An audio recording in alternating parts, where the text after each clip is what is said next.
At a 6 cap, by my math, I've helped create about 70 million in value for my clients' assets because of the money that I've been able to save them annually on the front side.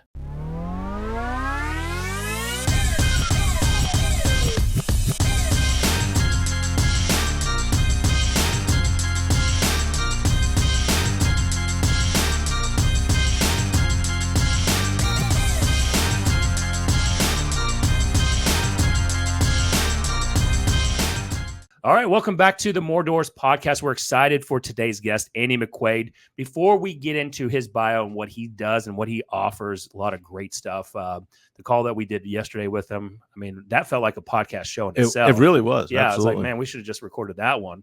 But look, today's show is sponsored by the Deep Blue Capital Company. You're going to want to check them out because they're pretty cool dudes from what I heard. They're pretty awesome. And I think they throw a good investor party from what I've heard. So if you ever want to get invited to their investor party, then all you need to do is go to deepbluere.com. Because look, their core beliefs and principles, number one is they want to be good stewards of their investors' money and capital. And the things they look for, right, is they're always looking to have a cash on cash return that's competitive with Treasury. It usually needs to be at 5+%, right? They're looking for that internal rate of return at 15% minimum or more, as well as equity multipliers at minimum 2x. So, you know, if you're looking to place money, you needed some tax write-offs, maybe you've inherited some money. We've got a lot of investors that for some reason at the end of the year, they're just getting inheritance. Had more people right now reach out and it's like, hey, you got anything to invest in? I just came into a lot of money. I was like, is this a Nigerian scam? Because yeah, we do have some things. So all you got to do is go to deepbluere.com, sign up for that investor newsletter, and then get onto our distribution list there. That way you'll see any of the new potential projects that we are investing in. So we're excited to have you on that. And then we do have a webinar coming up. Yes, December 7th, next week. December 7th. And I think that one is for specifically designed for real estate professionals, right? How real estate professionals can grow their, amplify their earnings through multifamily real estate. 100%. I mean, I'm a real estate agent, and that's how I've grown. Are you really? That's what I've heard. Oh, my goodness. Yeah. Is that why we're doing that podcast? I think so. Or Brian. Okay. Yeah. Brian, who this chair is empty, is not here today. I miss him already. I do too. Is he knitting a shirt somewhere that we need to know about? That's going to be the next webinar. It's going to show you how once you become a multifamily investor and a net worth millionaire. I've been seeing this term go around, the net worth millionaires who also who are putting all their money on 0% balance credit cards. Oh, yeah. But they're calling themselves net worth millionaires. But Brian's going to do a webinar on how he makes his own clothes. I think that's going to be very exciting. Yeah. Yes. So just as long as he's wearing some of them before he starts to show how he makes them, that will be fine. Absolutely. So go to deepbluere.com. And then, of course, go to anywhere that you're consuming this podcast. If you're on YouTube, hit that subscribe and leave us a comment. And then leave us a review on any of the channels that you're listening to this podcast on, Spotify, Apple the Apple Podcast, stuff like that. So that way, we're able to get more traction and get more exposure and get more great guests like Andy McQuade on. That's right. And don't forget our friends at Tore Studios, Tore Studios. Go reach out to Jesse. Jesse's the man behind the curtain in this land of Oz that we're in. And he puts on a great podcast, great guy. And go check him out online. And he talks to people through the microphone, but never brings his camera up. I know. It's true. Yeah. He's probably better off. He's the best looking one of all of us too. That's a shame. Maybe we don't know. We don't see him. I've never seen him.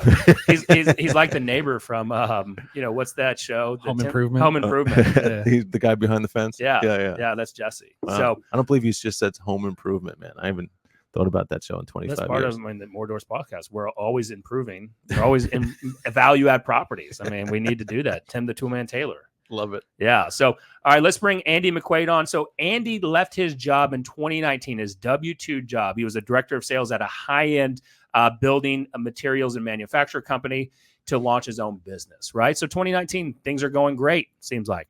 But then all of a sudden, the pandemic hit less than a year later, and Andy found himself having to pivot and adapt to the new normal. So what Andy did is he fell back on the knowledge and skills that he had developed over the last 2 decades and started helping other business leaders adapt to keep their organizations running and thriving through the most challenging times in recent memories. So over the last several years, Andy has provided guidance and insight to venture capital funded startups, publicly traded companies, global investment banks, international management consulting firms, not-for-profit organizations, law firms, and much more. He's big into hard money and big in that self-storage space. And then meanwhile, his real estate clients have avoided and mitigated and minimized supply chain disruption and had record-breaking and minimized that record-breaking cost increase to reduce their overhead and environmental impact, to make more money by using the TCO method to add efficiency and resilience to their properties. So he was just explaining that TCO method. I'm really excited to hear about that, but let's bring Andy on.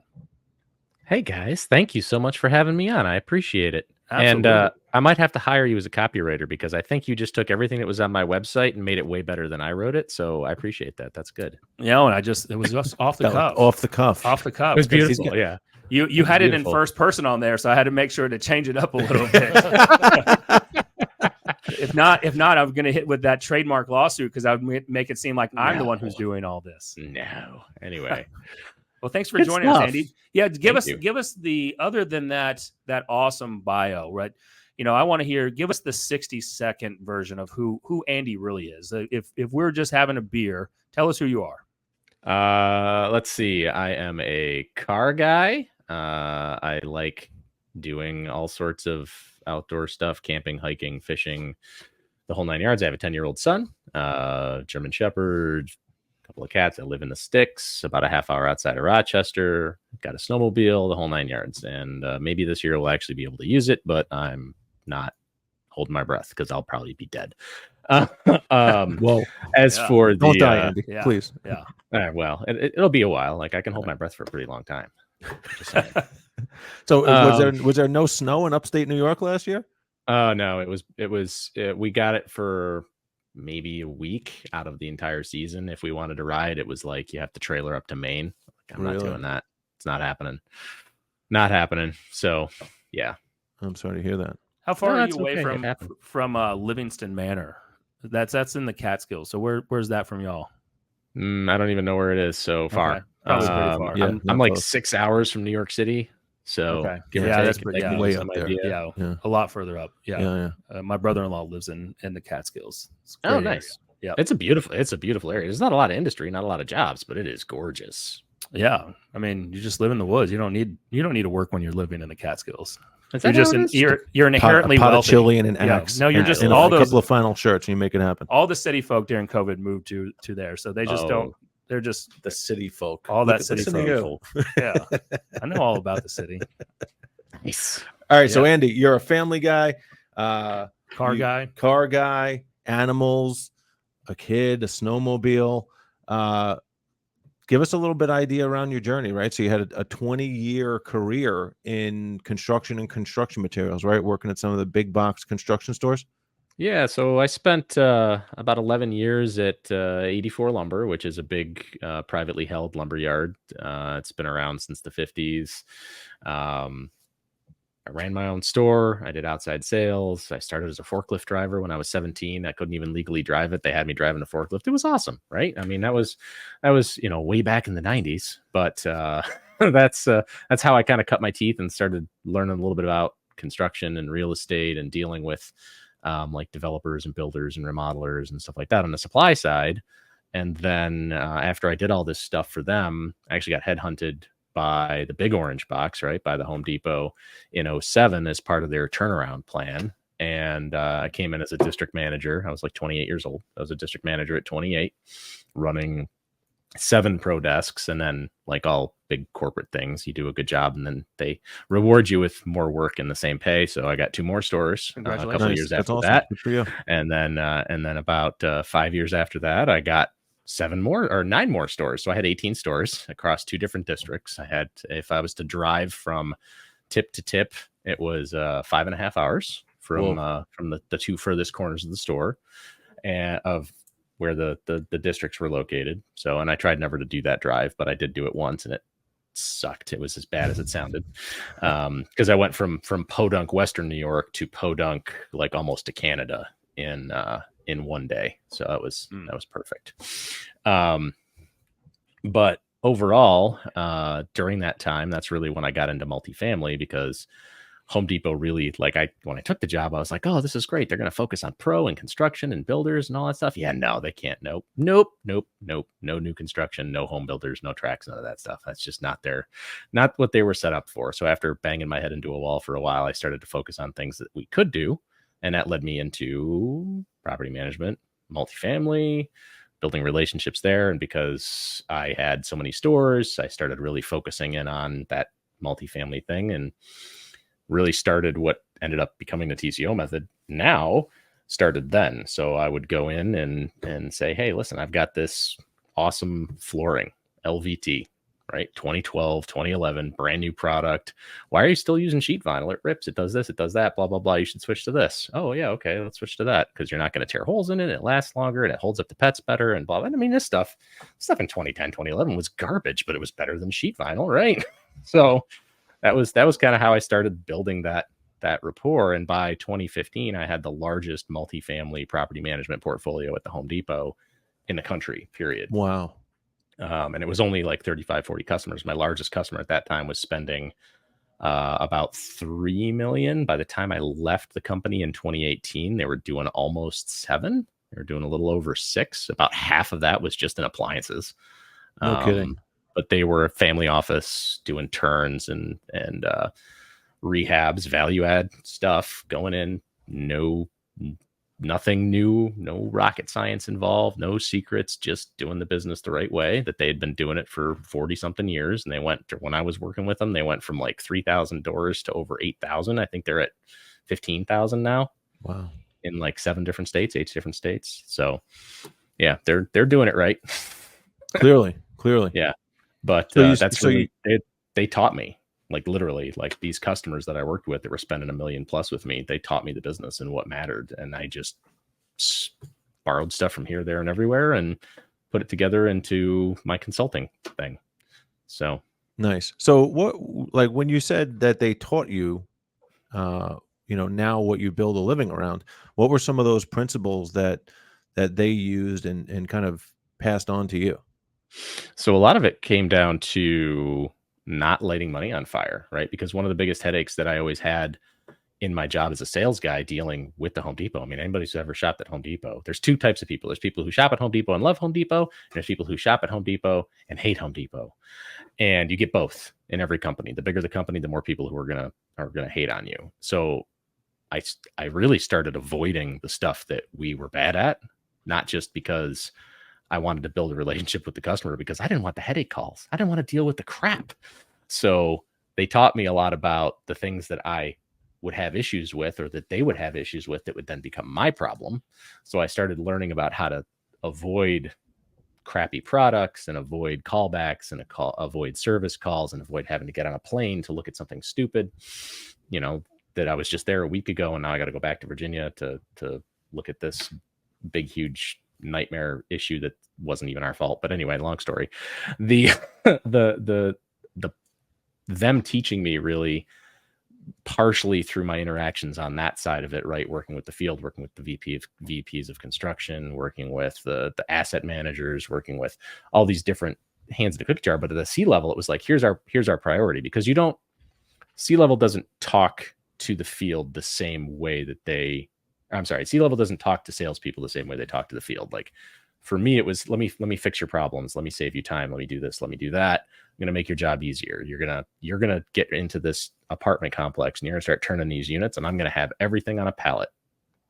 So the day you're ready to start, or the day your demo is finished, you'll have a pallet there with everything you need for the entire turn. And you won't have to worry about it. If something's missing, you just call me, but this is the way this program works. And so we just drop the pallets in front of the doors. The guys would carry it in. They'd start the work. They'd have everything they needed. No runs back and forth. So when I would sell that to C-level, I would go in and say, hey, listen, your guys are literally lighting money on fire by spending their entire day behind a windshield, going back and forth for service calls, for this, for that. There's no inventory management system set up. There's no pre-planning of anything. Everything is just, let's just demo it and figure out what we need. That's not going to work. So this is what we should be doing. Here's what this guy's been doing for years, and look at how big they've scaled. Let me tell you about how they work this on their side. You can figure it out inside your organization. And that's pretty much what I do now. You have to translate it for the C-level, because the C-level is more concerned with the P&L and the dollars and cents and the ability to put that money to work somewhere else, as opposed to just getting the job done and moving on. Mm-hmm. And I can just kind of sense that dealing with a family office that intends to hold, as opposed to a syndicator, right? That, or even a flipper in some ways, that is kind of getting in, doing a quick turn, ratcheting up the rents, and has some sort of 2, 3, 4, 5 year exit plan. There's probably two different schools of thought there, at least at the surface. Would that be an accurate assumption? Oh, absolutely. So when I talk to people about their portfolios or about individual assets, it's the first question is, how long are you going to hold this? Like, what's your disposition plan? Is it, 2 years, 5 years, forever? Like, what's the story? And there's guys, even the family office, oh, we're going to hold this forever. And 3 years in, they finished the rehab. They got the rents where they stabilized. Everything's good. And they're like, it's just not cash flowing where we wanted it to be. So we're just going to dump it. Well, okay. I mean, spend a little extra money on it and you haven't really made it all back yet, but okay, whatever. And that's, that's a judgment call that they made. But I don't do anything with house flippers or anything like that. I got a couple scattered site managers that I do work with. I got a couple companies that are trying to build processes so they can scale.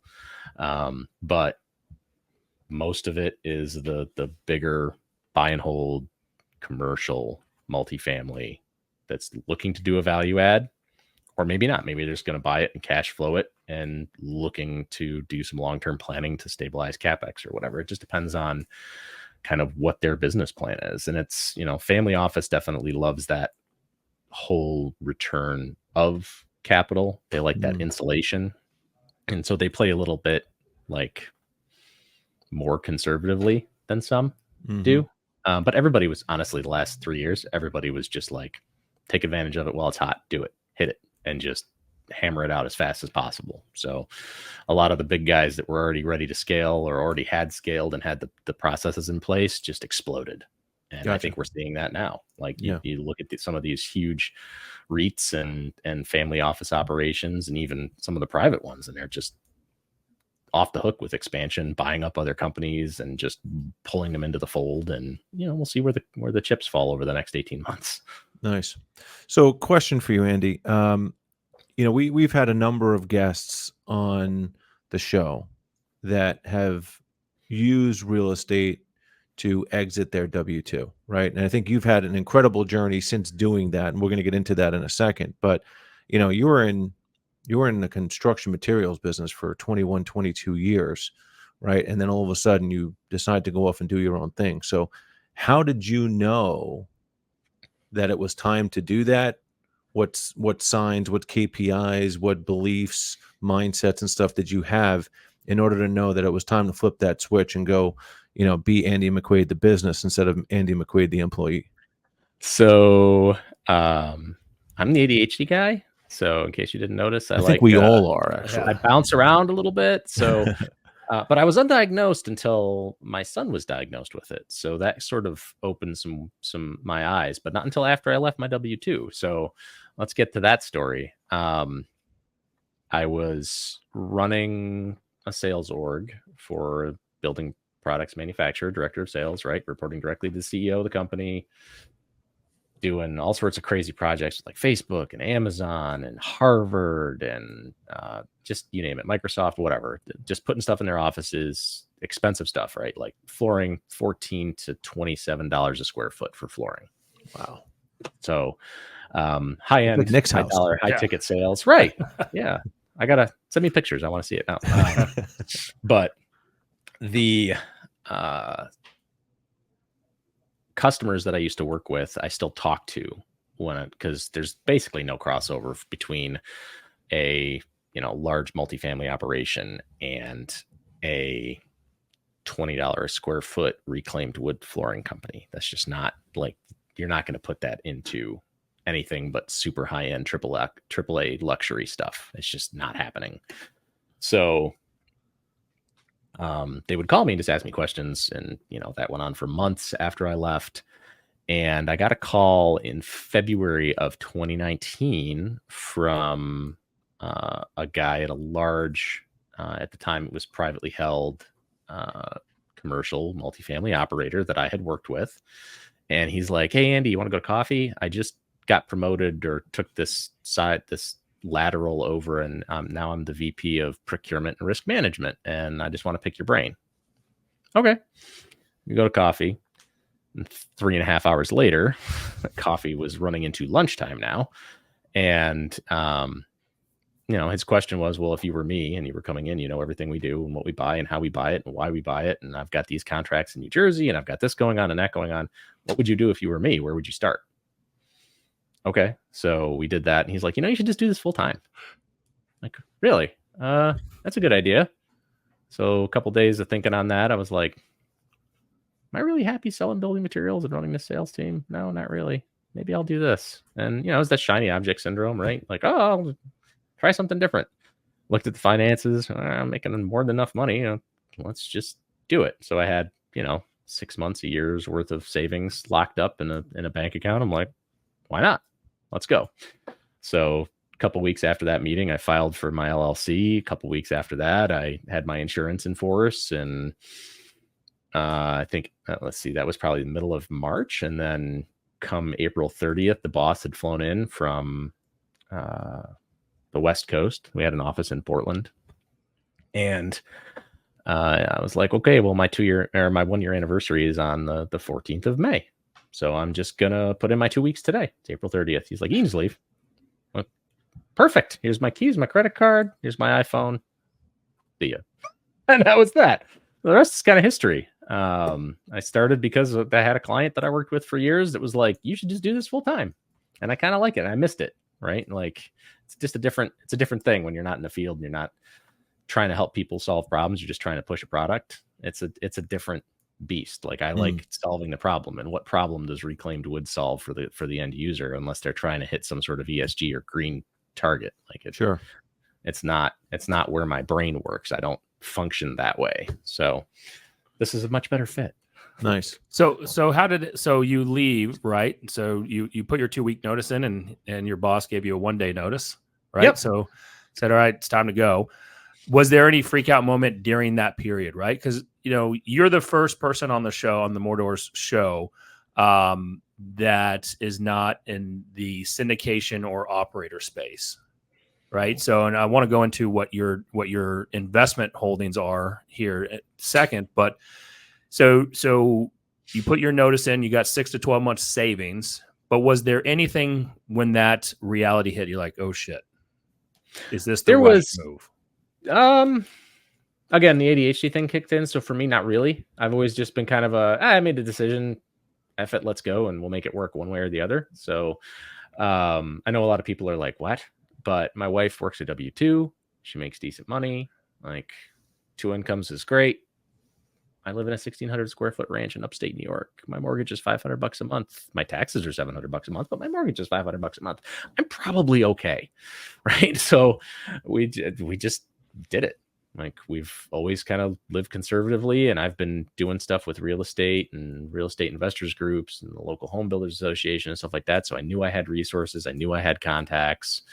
And so literally the week that he let me go, he kicked me out 2 weeks early, however you want to look at that. I just got on the phone and started making phone calls. I was like, hey, just so you know, I'm starting this thing. This is what I want to do. And it's gone through a ton of iterations. Like, I had all these ideas of what I wanted it to do. And, right off the bat in 2019, I was like, oh, all right, let's get some marketing. And I started printing this like terrible paper marketing stuff. And like, the website was like a potato. It was awful. And I was like, I can't do this. This is not good.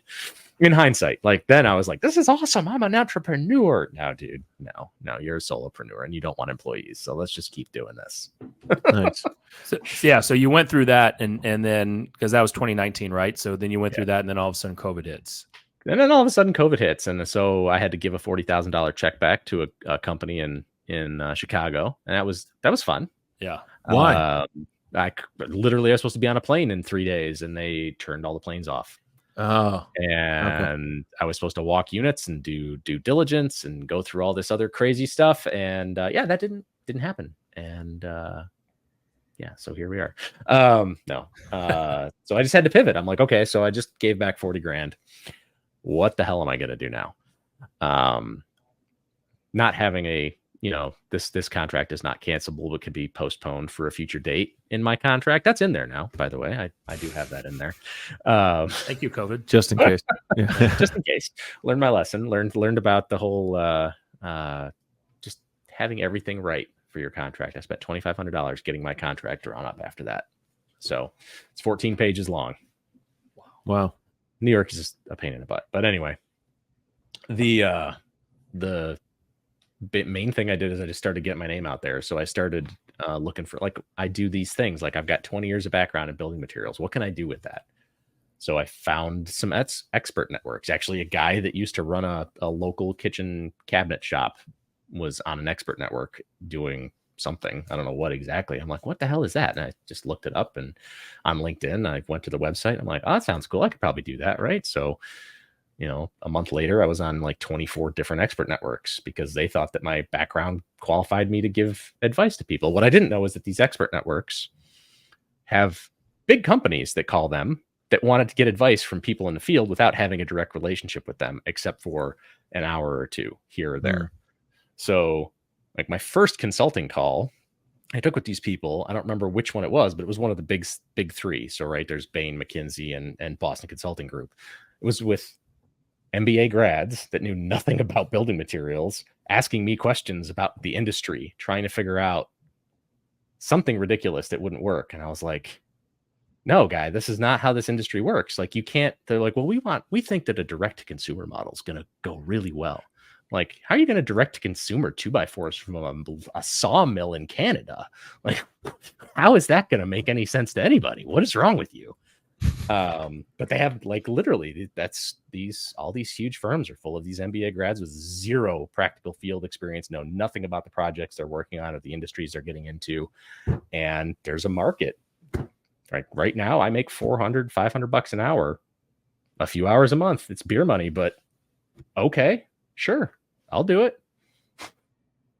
Wow. So that got me started with that. And then I had a attorney friend, a real estate attorney with a really good, deep roots in the local area, that we were working on some stuff, keeping things going through Zoom and getting meetings for real estate. And they had passed these crazy laws not that long ago. So it was like June of 2019. They passed all these nutso laws massively impacting commercial multifamily and all property management in New York State. And then the pandemic hits 6 months later, right? So we're doing everything via Zoom and trying to get lobbying efforts together and just trying to make things not as painful and explain to people, like, this is what changed and this is what's happening and this is why. And they needed some help with, honestly, she thought they needed some help with marketing stuff. So she brought me into the office, and I'm like, I don't really this is not really what I'm doing, but I'll do it because it's money and it's the pandemic and everything is weird right now. So I will help you with your marketing thing. So we did this huge market analysis, whatever, and broke that down. And I've done stuff for VC funded construction training startup. They found me. So I was on one of those expert networks, and they found me and they called me and they were like, hey, what's your back? What do you think about this, whatever their project was? Worked for them for a while. It's a great company, and I will advertise for them for free if you don't mind. It's MT Copeland. They do training. If you have guys in the field that are green, that you want them to learn how to swing a hammer, read a tape measure, read blueprints, do estimates, do whatever, they have everything online, and they're accurate. They're good. They're a little bit long, but they're very detailed and, like, spot on. The courses, it's amazing. Nice. But so I did a project for them, and then I did a big project for Angie's List. They had some stuff that they needed some research and a little bit of strategy and reporting done on. So I did that. So, like, yeah, there's been some weird projects that were not involved. And then I still had customers calling me. Like, I'll never forget, it was like February or March of 2021, I think, right when the appliances were really, like, nobody had them, nobody could get them, nobody could find them. It's like, Andy, I need 350 sets of appliances, and I can't get them. I'm like, dude, what? You're calling me now because you can't get them? who are you trying to buy them from? Started hunting for that, and it all of a sudden it became this huge thing where I'm now gone from helping people figure out how to operate and buy stuff better to just finding products for people from vendors that can actually complete a job. Wow. Yeah. So clearly COVID gave you the opportunity to iterate and pivot a couple times. If you were to kind of net it down, I think Nick kind of alluded to this before. If you were to net it down for our audience now, like what I think, let me kind of precursor this a little bit. So you have the TCO Method podcast, right? You have ARM consulting, and you're in the hard money space. Personally, right? yes. Yep. So walk us through like what each of those three identities are, and honestly, that sounds like a lot of balls to juggle at the same time. How do you do that? But they're all sort of related. Okay. So the TCO method is actually, it's the trademark that I created because, all right, let me rewind. So the hard money lending thing I got into because of my relationship in the local real estate investors association, where the guys from the Storage Rebellion were members, some of them. And during the pandemic, I got into helping them run their meetings. They were doing 5 meetings a month, all via Zoom. Wow. With different topics and subgroups and all this other stuff. And I was kind of like Jesse. I was running all of these Zoom meetings for all of these different people and making sure it was scheduled and making sure people could get in and kicking people out who were trying to Zoom bomb, and like went through all those things. And it was an interesting time. But the Storage Rebellion guys actually came to me and were like, not specifically Storage Rebellion, but a couple of guys who are members, they came to me and were like, hey, we got this, this property we're looking at. It's, storage, and let's talk about how to do this and this and this. So I like their business plan. I like the property. Like, all right, well, let's talk about it. Let's figure out how we can work together. So my first deal was actually with my son's money, because now we're into, inflation is real and your money in your bank account is earning 0.01% and inflation's like 8%. So what are we going to do? I looked at my member at the time, he was 9. I'm like, or 8. I'm like, hey, so do you want to invest in real estate and make more money? He's like, what? That means yes. Let's talk about doing some hard money lending. I'm like, you won't have the money back for a couple of years probably, but when you get it back, it'll be this, and you'll get payments every month for what you're putting in. And then I had to talk to my CPA about how much he could actually earn without having to pay tax. And anyway, long story. To the point, my first investment was with my son's money. Whoa. On that side, on the hard money side, right? And that was really the first step. And then now we've got, properties and that we hold capital on in or hold paper on in Mississippi and Alabama. It's all storage. It's first position lien, so there's return of capital. It's at like 12 to 14%, which is great. I don't know that I would be doing hard money lending if it was in the 6 to 8% range like it was. But now it's really attractive. Sure. But yeah, that was really the space. And then these guys, they bring me stuff that they want me to throw money at for a year or 2 years. I try not to do anything shorter than that. I don't get involved with residential in New York State. That's the reason why I'm not doing like money lending on flippers and single families and small multis and stuff like that. Like the RIA is full of those people. I don't believe that New York State is going to do anything nice to any type of anybody involved in real estate investing in the next 5 years. So I'm not putting my money there. Yeah. Out of state, sure. I'm looking for partners in Tennessee where we want to move. And I'm looking for, I'm always looking at storage deals and stuff that makes sense. So gotcha. So when you look at a storage deal and you're looking at a storage deal through the lens of a hard money lender, you mentioned that you had a relationship with the Storage Rebellion guys. So clearly relationship's important, but aside from relationship, when somebody brings you an opportunity, How do you analyze that opportunity, and what are you looking for in order to put your money where your mouth is? So it's not dissimilar to some of the multifamily, deals that have crossed my desk, except for the storage business plan is a little bit more straightforward because there's really not a lot of laws or regulations that make it painful to remove non-paying customers. So their pro formas, their business plans, their expansion plans are based on real numbers and being able to remove whatever non-paying space taker upper is using that particular amount of space immediately, like within 30 days, pretty much anywhere that we have money placed, they don't pay the bill. Their stuff is on the curb. And that's amazing because they can just refill that. Now there's, the due diligence is somewhat similar. Like I don't go into major markets, right? I don't go into primary markets, and I'm not looking for Chicago. I'm not looking for New York City. I'm not looking for Austin or Houston or Dallas, right? I'm looking at tertiary markets. I'm looking at good growth, good industry, and I'm looking at a business plan and a track record. And they've got it down to a science where they have a strong operator who runs it. They automate almost everything. They look for places where they can expand. They look for places where they're not already oversaturated with storage.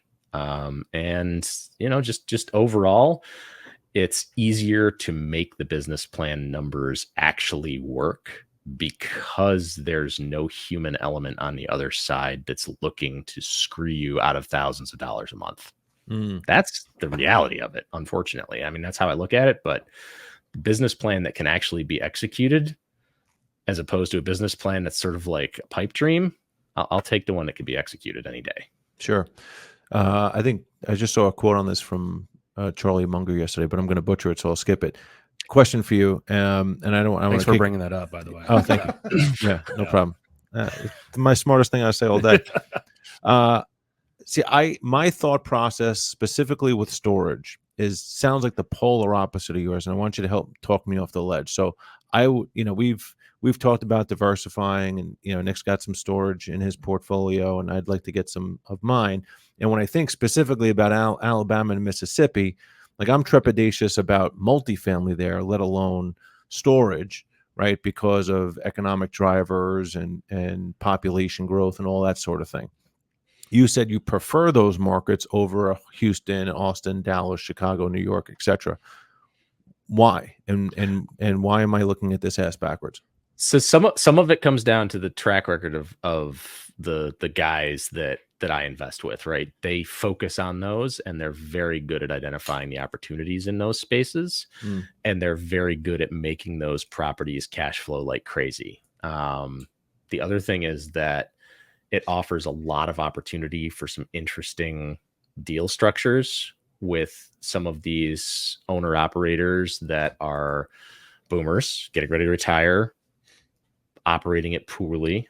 They've got Chuck in a truck who drives by the place every couple of weeks and maybe mows the lawn or whatever, but they're not in the best condition. There's very little curb appeal. Even if they're in a good location, they're not drawing any traffic.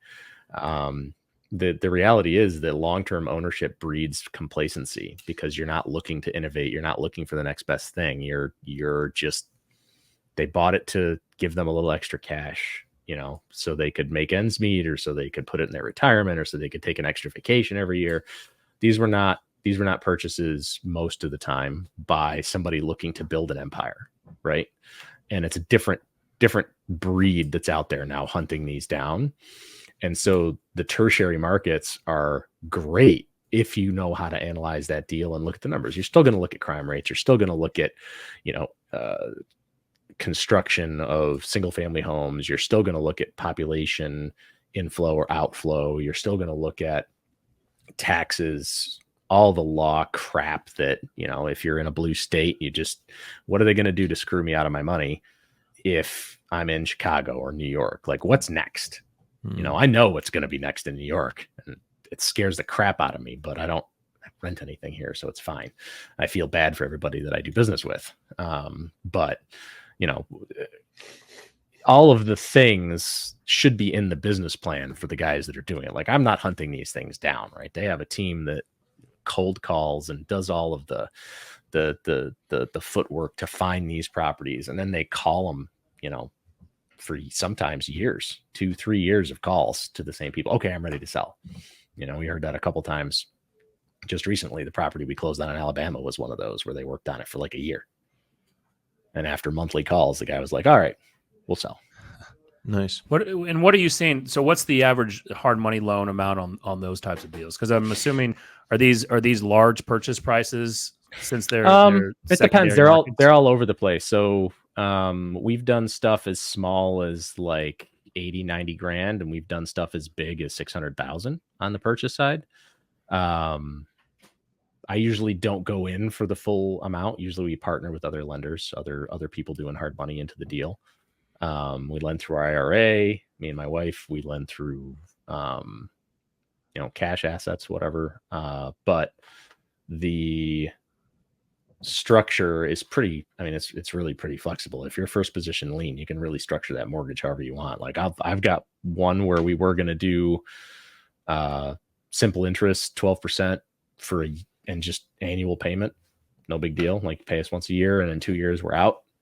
And the other lenders on the note were like, nope, we want monthly. Why? Like, what's the hang up? But they wanted monthly interest only payments. Okay, so we restructured the mortgage to hit that for them so that they could close the deal. But it's any size works as long as the business plan works, if that makes sense. So like, if I see the opportunity for like this, the one I was just talking about, the business plan was basically, it had a bunch of land so it could be developed. So fix it up, lease it up, raise the rents, put the fence in, automate everything, get the gate in, blah, blah, blah, get the systems in place and just the cookie cutter blueprint, and then build, because it was an undersaturated market where they didn't have enough storage, and the storage that was there was non-competitive and aged out, let's say. So it was a good opportunity for expansion. And if the business plan carries through, that investment is going to double plus some, which, Gotcha. If they default, cool, I've got a great piece of land, I can probably make that work. If they make it work, I get my money, and these guys are pretty good. Sometimes they actually kick a little bit extra in at the end for the lenders, even though they don't have to, just as a relationship thing. So nice. So walk our listeners through how you would make a hard money loan, get a first position lien through an IRA, if you don't mind. Yeah, absolutely. So you have to use it's kind of like a 1031. You need a qualified intermediary for a 1031. You need a specialist, let's say. And there used to only be like 3. There was Quest, Equity Trust, and another one I can't think of off the top of my head. Now there's like 40 of these companies out there doing it.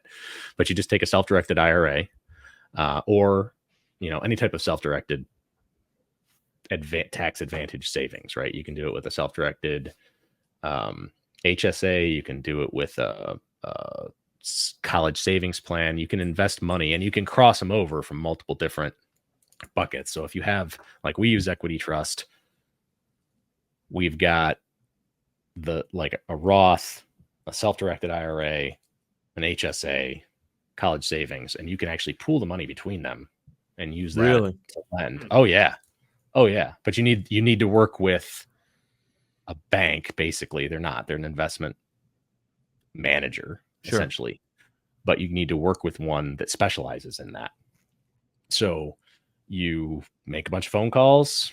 Like for this particular one that was in Alabama, you have to have a local attorney draw up the mortgage. So we had a local attorney draw up the mortgage, send it to us. We gave it to our attorney here, and then we had to get it to Equity Trust for them to review it to make sure first position lien was in place and blah, blah, blah. But you're able to turn around 6 figures in capital in 3 days, 4 days.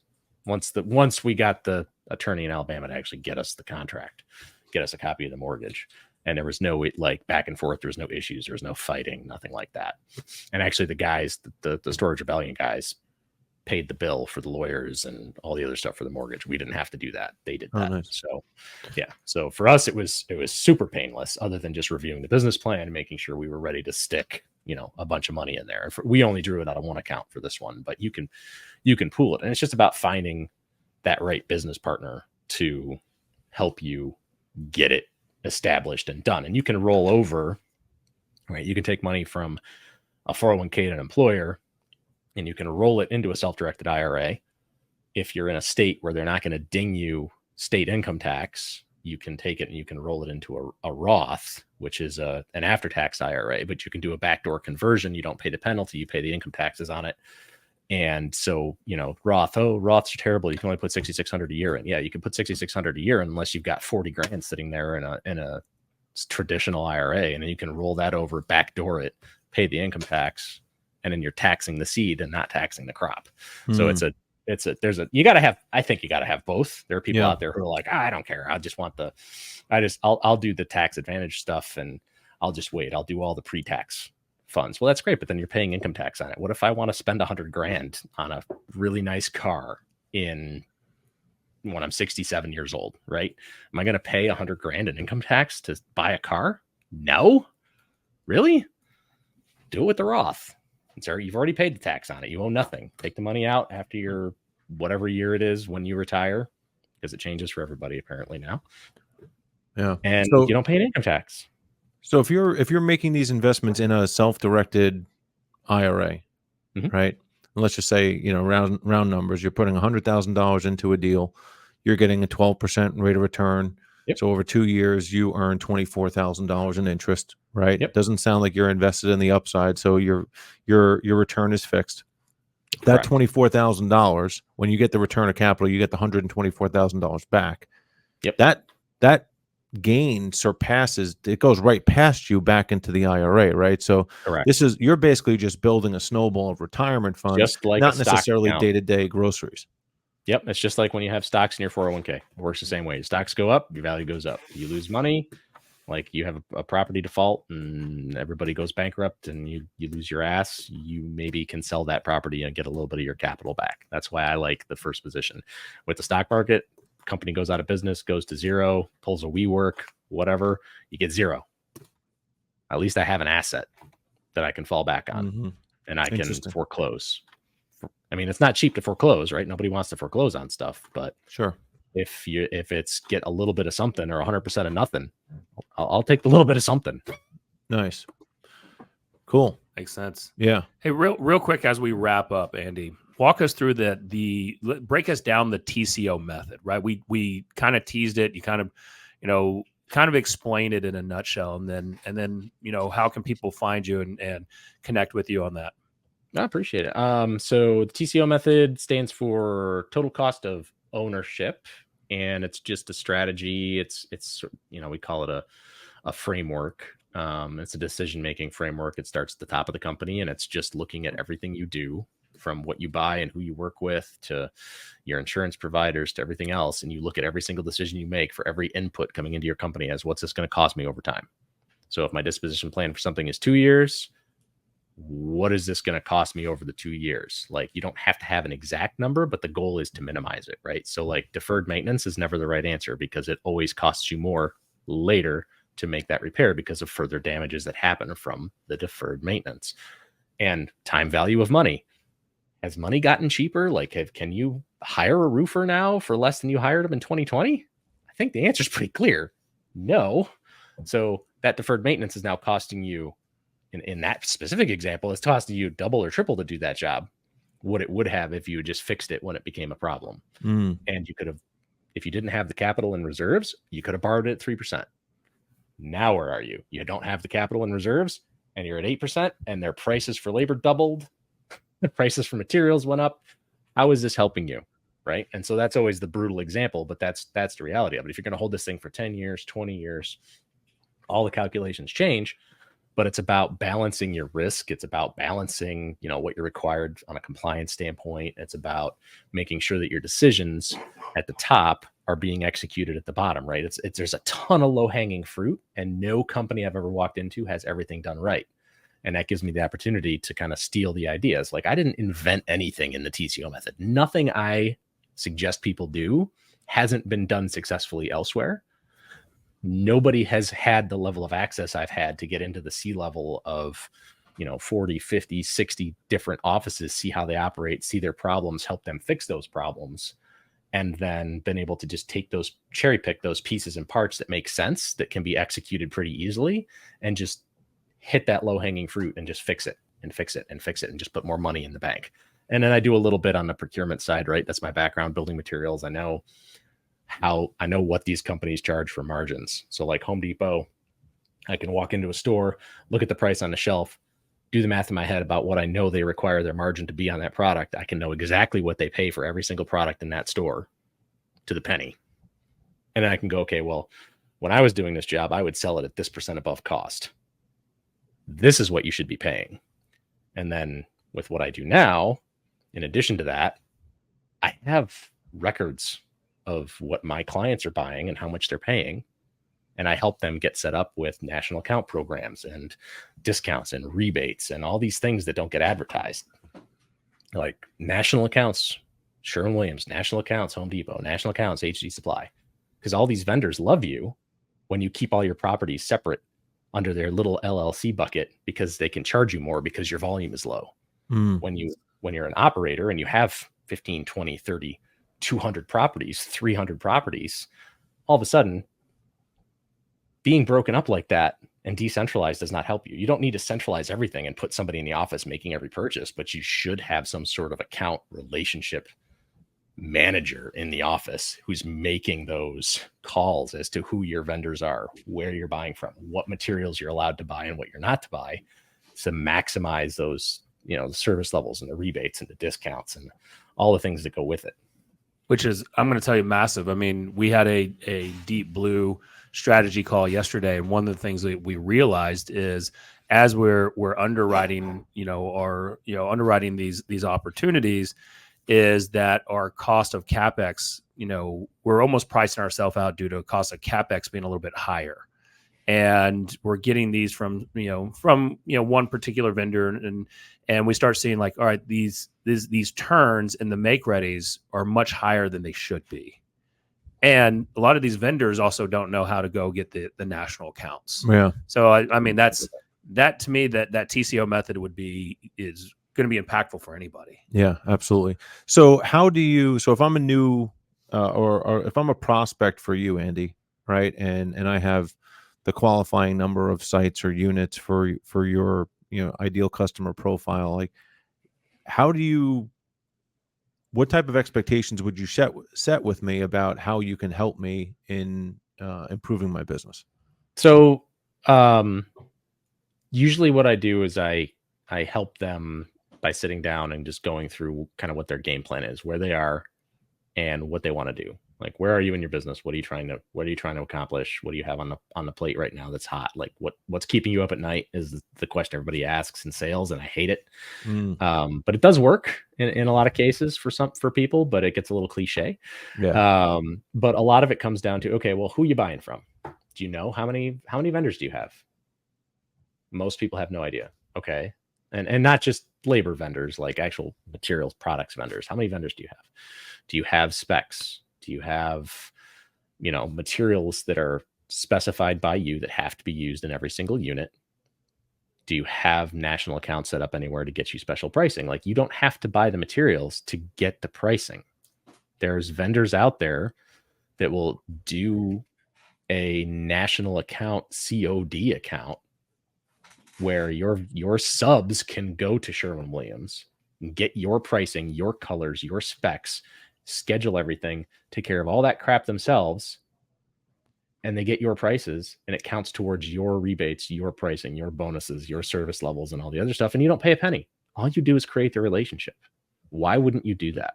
Right? And so it's a little bit of, okay, what are you paying for stuff? Like, open your books, show me all of your stuff. This is why my contract is 14 pages long. Show me your book, show me who you're paying. What are you paying for products? Give me all your stuff. the 14-page contract makes sure that I can do that and not get in trouble. The process side, how many guys do you have in the field, right? Are you at 1 per 100 doors? Are you at less? Are you at more? Are you at 50% of gross? Are you at 35% of gross, which I run away from screaming? Like people who are like, we do all our properties at 40%. Oh, okay. I'm not helping you. Sorry. You wouldn't want to pay my bill anyway if we did work together. So if it's new, if it's like 4 years old, all right, cool. 35% is a good number. If it's anything older than, I don't know, 2010, and you're not at 50%, something's not right. There's something somewhere that's not adding up. So gotcha. So you're coaching that, you're getting in there, you're taking a look at the books, you're helping them kind of get organized with national accounts. And then, if you were to think about just from a tally perspective, I want to make sure I read this right, but you have a very impressive stat on your LinkedIn page about the amount of money that you save the typical customer of yours and kind of your aggregated number. So take a second and boast a little bit and tell everybody how much money you save other people. So on average, the savings that I've been able to find, I've been doing this since 2019, a little bit of a hiccup in the pandemic time where I didn't like completely focus on doing this, but still had clients calling me looking for stuff. It worked out to be about every 700 to 750 doors, we're saving 6 figures. We're about $100,000 in savings. And that's, it's over time. It's not all at once, but it is annual savings. So there is some ramp up and there is some capital that has to be spent in some cases to hit that. Like there's the immediate savings, right, that come from fixing your vendors, fixing what you're paying for products, fixing how your services are, because you can buy something super cheap from Home Depot, but if you spend $3,000 to save $500 and then you have to meet 9 delivery trucks to over 2 days or 3 days to get that stuff in the unit, well, your $500 you saved is gone. Right. So that's not helping you. You got to look at both sides of it. Right. And that's the downfall that most people don't see. So over the last, since 2019, whatever it is, I've helped basically create like at a 6 cap, I think we talked about this yesterday, at a 6 cap, by my math, I've helped create about 70 million in value for my clients' assets because of the money that I've been able to save them annually on the front side, right? So every single year, it's not just, I'm saving you, like, you do a CapEx project and you call me and you're like, hey, I need cheap stuff. Like that's okay. I can help you at least figure out what your market rate is and I'm going to charge you for it. But it's about what am I going to save you over time by this? So like if you need 650 toilets for this apartment complex or this rehab capex, whatever it is, I'll help you get a discount on all of those, but I'm also going to put the math on paper of what that's going to save you in maintenance, what that's going to save you in water use, what that's going to save you in overhead and labor time for all the other stuff that goes into it, right? It's not just a clean, oh, well, I'm going to put in 650 toilets and start saving money tomorrow. No, you got to buy those toilets. You got to pay for it. And then the savings have to pay for themselves. So average return on what you spend to bring me in and implementing the recommendations I make is 2 to 3 years. So it's not immediate overnight. The immediate overnight is fixing your vendors. And it's just however long it takes to get them at the table and get them to play ball. The rest of it, it's a time frame thing. So $5 million a year is a good number though. Like that's, I'm not losing sleep over that. That makes me feel pretty good. Yeah, no, absolutely. Absolutely. So I want to be considerate of time. We're on here just about time. Andy, tell our listeners where they can find you. So you can check out the podcast at tcomethod.com or anywhere podcasts are found. I sound like I'm actually doing my podcast now. Sorry. YouTube, Instagram, I'm everywhere. So you can find the show, Spotify, Apple, YouTube. Those are the big 3. It's everywhere else. You can check me out, andymcquade.com. If you're listening to this and you want to connect, hit me up on LinkedIn. I'm on there all the time. I do have an Instagram that I do respond to most of the time, but it's there. Check it out. Twitter, I'm pretty active on the retweet side or whatever they're calling it now, X, real estate X, REX. Yeah, that's pretty much it. You can shoot me an email, Andy@andymcquade.com or Andy@TCOmethod.com. I'm all over the place. I don't necessarily know what I'm doing most of the time, but I'm everywhere. Love it. Does Sounds anybody, just like us. Yeah, does anybody know what they're really doing? No. Yeah. No. Yeah. Andy, There's just too much. Yeah, we truly appreciate it. Jesse, there's one thing I want to make note of. Like, what Andy said at the 57-minute mark about, at a 6 cap, creating $70 million in value. That's huge. I think that should be almost an opening line there. Yeah, that from now on, Andy, that needs to be your claim. You should just open with that and then let the shows start running from there. That's a good feeling. It is. Yeah, I love that. So go support Andy, TCOmethod.com. And then look, Deep Blue Capital, that's our show sponsor, Deep Blue Capital. So just deepbluere.com. Just remember, like, if you got some money, you need to invest it. You're looking for tax write-offs. You're looking to build wealth. You're looking for opportunities to invest in. deepbluere.com. That's a place to go to. What Deep Blue looks at is a cash-on-cash return that's always competitive with the treasury rate, especially right now, 5+%, an internal rate of return at 15+% or more, and look an equity multiplier of 2x. So just go check out deepbluere.com. And then there's some pretty cool dudes. They're pretty awesome, and they throw great parties. That's all that matters. Absolutely. Make money, go party with them, and then just create some content like this, just like the TCOmethod.com.